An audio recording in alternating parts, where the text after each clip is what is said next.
Hey, what's up, Triathletes? Taren here. If you really want to get a lot faster on the bike, you're going to need to know how best to train. One of the best ways to do that is knowing the training zones that work for your particular situation, and a good way to do this is by using FTP or functional threshold power. Stick around because today I'm going to tell you how you can get your own personalized FTP.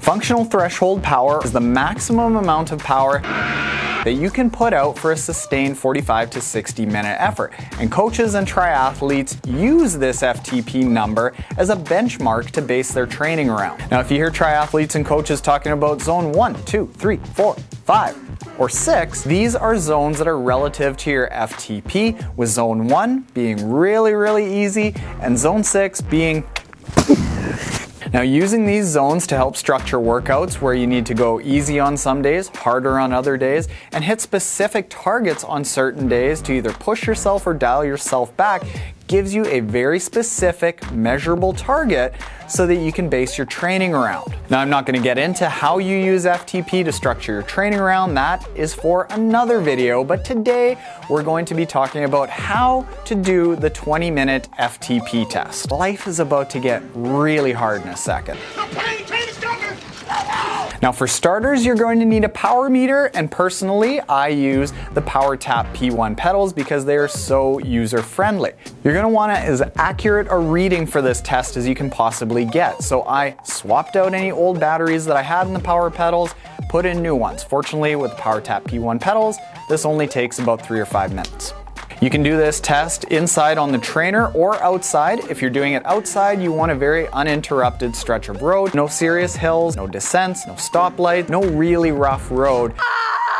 Start by doing a 30-minute warm-up where by the end of that warm-up, you're going close to race pace and your heart is pumping pretty well. You don't want to be tired by the end of this 30 minutes, but you want to have your lungs, your legs, and your heart completely opened up so that you're ready to start this test. After that 30-minute warm-up, take about a 5-minute spin so that you get fully recovered, because these next 20 minutes are going to be tough as balls. When you're ready to start the test, either lap or restart your bike computer to get going. And the goal for this test is to hold the maximum amount of power that you possibly can over that 20-minute span without crashing at any point. So start going out for the first 5 to 7 minutes at what feels like a strained, but not altogether really hard pace. You don't want to feel like it's something that you can't sustain for 20 minutes. After 5 to 7 minutes, kick the gears up 1 notch and your cadence up a little bit and start feeling like it's a real strain to go through the next 20 minutes. But again, make sure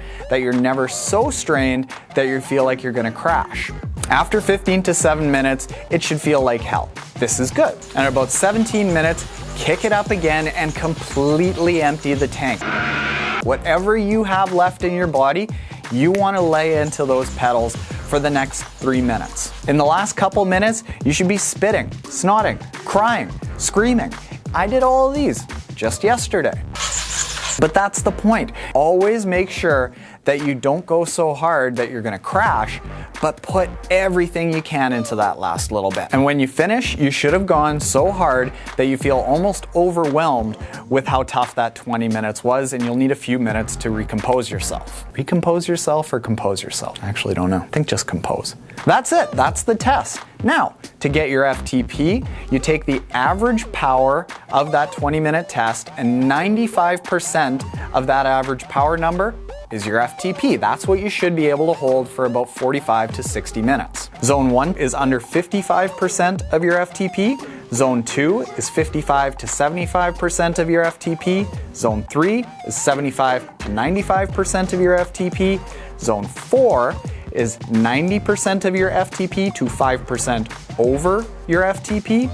Zone 5 is 5% to 20% over your FTP, and Zone 6 is 20% over your FTP and beyond. Now, don't worry if you didn't catch that, because I will put a link in the description below to a page on my website where you can download a sheet that explains the entire FTP test and a calculator for how you calculate those zones. So there you go, that's it. That is the 20-minute FTP test. By all means, Let me know in the comments below how deathly awful it was. It's gonna be terrible, but you know what? It is a really, really useful tool for setting up an entire season's worth of training, and as the season goes on and you get faster, you've got good benchmarks to measure yourself by. As always, triathletes, happy and hard training especially today, and good luck in your next triathlon.